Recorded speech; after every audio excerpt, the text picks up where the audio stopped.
আছেন প্রাথমিক শিক্ষা কর্মকর্তা, আমার পরিষদেরই ভাইস চেয়ারম্যান, পুরুষ ভাইস চেয়ারম্যান মোস্তাফিজুর রহমান রঞ্জু, মহিলা ভাইস চেয়ারম্যান আলোনানী শিক্ষা সহ অগণিত শিক্ষক যারা আছেন, আপনাদের কাছে ক্ষমা চেয়ে নিচ্ছি যে এই প্রচন্ড তাপদাহের ভিতরে, প্রচন্ড গরমের ভিতরে আপনারা বসে এই হলরুমে কষ্ট করে এই সভাকে আপনারা সুন্দর এবং সার্থক করে তুলেছেন। এই জন্য আমাদেরও কিছুটা দায় আছে আপনাদের এই কষ্ট যে হচ্ছে প্রাথমিক শিক্ষকদের যে এই পরিশ্রমটা করতেছেন, এখানে আমাদের কিছু দায় আছে প্রাথমিক শিক্ষা অফিসের সাথে সাথে। ইনশাল্লাহ আগামীতে সেই সমস্যাটা থাকবে না।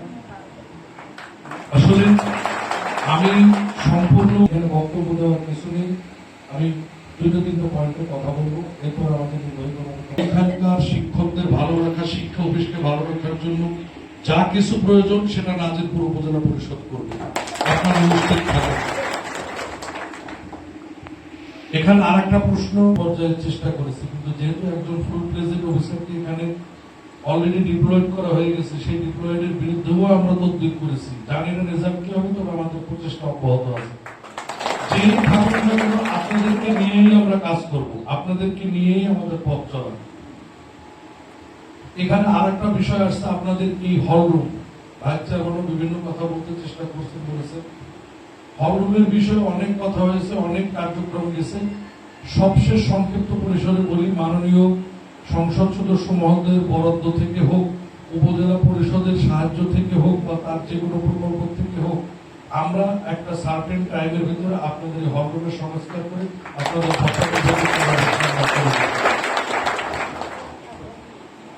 আমাদের দেওয়ার হাতটা প্রসারিত এবং উন্মুক্ত আপনাদের জন্য।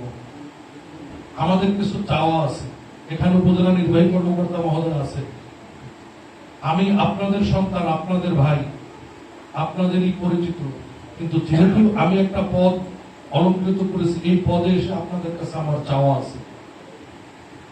এরশাদ সাহেবের সরকারের আমলে উনি একটা বড় প্রোগ্রামে প্রাথমিক শিক্ষকদের ধন্যবাদ দিতেছিলেন যে আপনারা যে কৃষি কাজ করেন, এই কৃষি কাজের জন্য আমি যার পর নাই খুশি আপনাদের উপরে। তো শিক্ষকরা সবাই হাততালি দিচ্ছেন।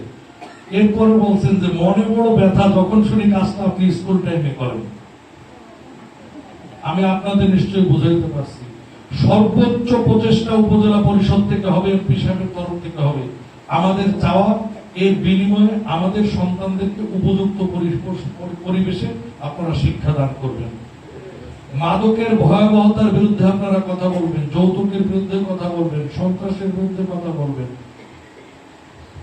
আপনারা যে বোমাবাজি আছে, সমাজ সংসার গঠনের ক্ষেত্রে আমাদের সরকারের নির্দিষ্ট কিছু সীমাবদ্ধ কার্যক্রম, অনেক প্রসারিত কার্যক্রম আমাদের সামাজিক অবক্ষয় হতে, এই যে সরকারের যে কার্যক্রম, এগুলো আপনারা একটু আপনাদের প্রাথমিক শিক্ষকদের মাধ্যমে তুলে ধরলে প্রাথমিক পর্যায়ে এটা আমাদের যে কোমলমন্ত্রী শিশুরা, তাদের মাথার ভিতরে এটা আসবে এবং ভবিষ্যৎ জীবন সুন্দর হবে।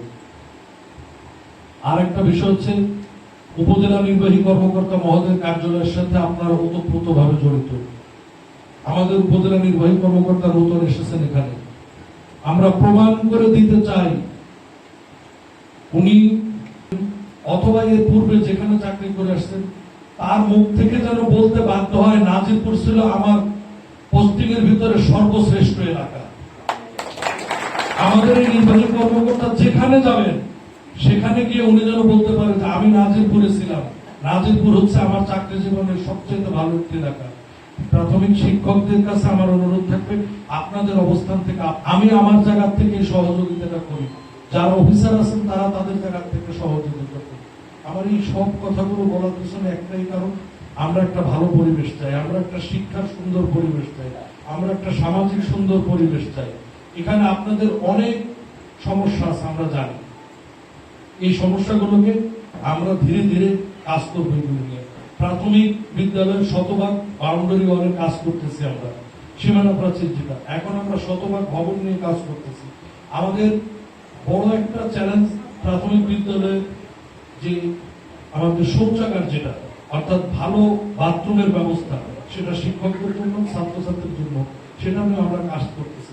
আগামী দিনে আমাদের যে নির্বাহী কর্মকর্তা মহোদয় আছে তার সাথে আমরা বলবো, তাকে নিয়ে, যেহেতু আমাদের সমন্বিত উদ্যোগে কাজ করতে হবে। আমি সবশেষ কথা বলতে পারি, আপনাদের সমস্যা থাকবে না। আমাদেরকে অন্তত 6টা মাস সময় দেন, আপনাদের কোনো সমস্যাই থাকবে না। কিন্তু আপনারা সৃষ্টিকর্তার দিকে তাকে মেহরবানি করি, আপনারা আপনাদের যথোপযুক্ত দায়িত্বটা পালন করেন। আমাদের আগামীর যে প্রজন্ম, আগামীর যে ভবিষ্যৎ, সেই ভবিষ্যৎকে আপনারা উপযুক্ত ভাবে গড়ে তোলেন। ইনশাআল্লাহ আপনাদের সর্বক্ষেত্রে আমরা পাশে আছি, পাশে থাকবো। আপনারা সবাই ভালো থাকবেন। জয় বাংলা, জয় বঙ্গবন্ধু, জয় হোক শেখ হাসিনা। আমরা পালন করব।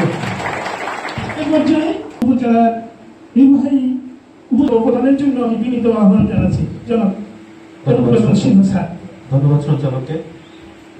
আজকে কেউ বরণ করে নিয়েছে, আমাদেরকে বরণ করে নেওয়া মানে হচ্ছে আপনাদের টিমের মধ্যে আমাদেরকে নিয়ে আসা। তো এটার জন্য আপনাদেরকে ধন্যবাদ। তো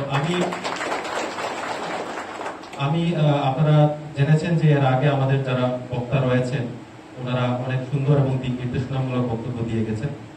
আমি প্রত্যেক কিছুরই হচ্ছে এক একটা যে ফাংশন থাকে, কোনো কিছুর যে কার্যকারিতা বা কোনো কিছুর যে আমরা যে উদ্দেশ্যে ওই কাজটা করি, এটার দুইটা ধরন আছে। একটা হচ্ছে ম্যানিফেস্ট ফাংশন আর একটা হচ্ছে ল্যাটেন্ট ফাংশন।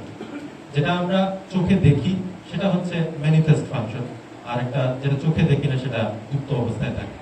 তো আমার কাছে মনে হয় এই যে আমরা প্রত্যেকবার যে সভা সেমিনার করি, যে কোনো একটা আলোচনা সভা করি, তার একটা হচ্ছে ম্যানিফেস্ট ফাংশন থাকে। যে আমরা আজকের যে অনুষ্ঠানের কথা যদি বলি, সেখানে মূল বিষয়টা কি, আমরা হচ্ছে মাসিক সমন্বয় সভায় মিলিত হয়েছি এবং হচ্ছে প্রাথমিক শিক্ষা সপ্তাহের যে পুরস্কার বিতরণ। কিন্তু ল্যাটেন্ট ফাংশন হিসেবে আমার কাছে মনে হয়েছে যে আপনাদের যে দাবি দাওয়া যেগুলো আছে সেগুলোকে হচ্ছে কি আমাদের কাছে উপস্থাপন করার মাধ্যমে সেটার কথাটা মানে আমাদের কাছে পৌঁছানো এবং সেটা যাতে বাস্তবায়ন কিভাবে করা যায় সেই কাজটা। তো আমি চাই এই ম্যানিফেস্ট এবং ল্যাটেন্ট ফাংশন দুইটারই যে তাৎপর্য নিয়ে আপনারা কথা বলেছেন সেটা যাতে সাফল্যমণ্ডিত হয়। আমি আর একটু বলতে চাই যে আমাদের জননেত্রী মাননীয় প্রধানমন্ত্রী শেখ হাসিনার যে প্রতিশ্রুত যে স্মার্ট বাংলাদেশের কথা, সেই স্মার্ট বাংলাদেশের মধ্যে স্মার্ট বাংলাদেশ গড়ার জন্য যে 4টা পিলার, যে 4টা স্তম্ভ, সেই 4টা স্তম্ভের মধ্যে একটি গুরুত্বপূর্ণ স্তম্ভ হচ্ছে স্মার্ট নাগরিক বা স্মার্ট সিটিজেন। তো আমরা যে স্মার্ট সিটিজেন বলতে আমরা কি বুঝবো? স্মার্ট সিটিজেন বলতে আমরা বুঝবো যে যে সিটিজেন বা যে নাগরিক তারা শুধুমাত্র তার অধিকার বা এই বিষয়ে সচেতন না, সে তার আমাদের প্রযুক্তিগত অথবা হচ্ছে আমাদের ডিজিটালাইজ বা আধুনিক যে আমাদের যোগাযোগ মাধ্যম বা এইসব বিষয়ে কিন্তু সচেতন হতে হবে, বিজ্ঞান মনস্ক হতে হবে। তাহলে আমরা যে স্মার্ট নাগরিক আমরা কখন পাবো?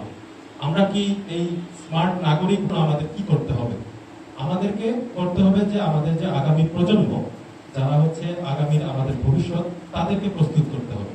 আমি আরেকটি কথা বলতে চাই যে আমাদের যে কালচারটা, যে সংস্কৃতিতে আমরা আছি, যে সমাজে আছি, সেটার মধ্যে যে সভ্যতার মধ্যে আছি, সেখানে দুই ধরনের কালচার থাকে। একটা হচ্ছে ম্যাটেরিয়াল কালচার আর একটা হচ্ছে নন ম্যাটেরিয়াল কালচার।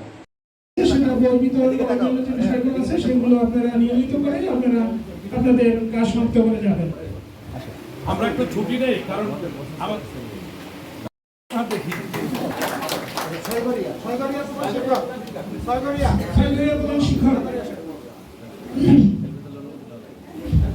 যারা রাউটে নিচ্ছেন তাদের ফার্মাসি ফর্মটা ফিল আপ করে যাবেন। অবশ্যই একটা ফার্মাসি ফর্মটা ফিল আপ করে যাবেন। যারা রাউটে নিচ্ছেন একটা ফার্মাসি ফর্মটা ফিল আপ করে যাবেন।